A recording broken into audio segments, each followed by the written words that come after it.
পাকিস্তানকে তাদেরই মাটিতে টেস্ট সিরিজ হারিয়েছে বাংলাদেশ। এই আত্মবিশ্বাস নিয়ে 2 টেস্ট সিরিজ খেলতে ভারত গেছে বাংলাদেশ দল। লক্ষ্য ভারতের বিপক্ষে ভালো খেলা এবং জয় তুলে নেওয়া। বিষয়টি নিয়ে ভারতের অধিনায়ক রোহিত শর্মা বলছেন, সব দল ভারতকে হারাতে চায়।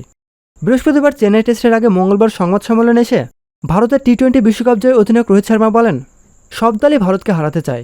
ভারতকে হারানোর মধ্যে আলাদা মজা আছে, তাদেরও মজা নিতে দেন। বাংলাদেশ দল কি ভাবছে কি বলছে তা নিয়ে মোটেও চিন্তিত নন বলে মন্তব্য করেছেন রোহিত শর্মা, বরং নিজেদের খেলায় মনোযোগ তার।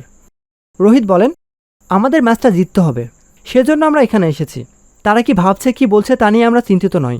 ইংল্যান্ডও খেলতে এসে অনেক কিছু বলেছিল, আমাদের কাজ ফলাফল দেওয়া, ভালো ক্রিকেট খেলা, অন্যকে নিয়ে চিন্তা করা নয়। বাংলাদেশ সিরিজের গুরুত্ব নিয়েও কথা বলেছেন রোহিত শর্মা। এই সিরিজ নভেম্বরে অস্ট্রেলিয়া সফরের প্রস্তুতি নয় বলেও পরিষ্কার করে দিয়েছেন ভারতের অধিনায়ক। রোহিত বলেন, বাংলাদেশ সিরিজ গুরুত্বপূর্ণ নয় বলছেন, আমরা যদি না জিতে দেখেন কি হয়। কথা শুরু হয়ে যাবে আমরা কিভাবে দ্বিপাক্ষিক সিরিজ হারলাম, কেন আমাদের হারা উচিত ছিল না ইত্যাদি। প্রতিনিয়ত খেলাধুলার আপডেট জানতে খেলাযোগ টিভির সাথেই থাকুন। এতক্ষণ আমাদের সাথে থাকার জন্য আপনাকে জানাচ্ছি বিশেষ ধন্যবাদ।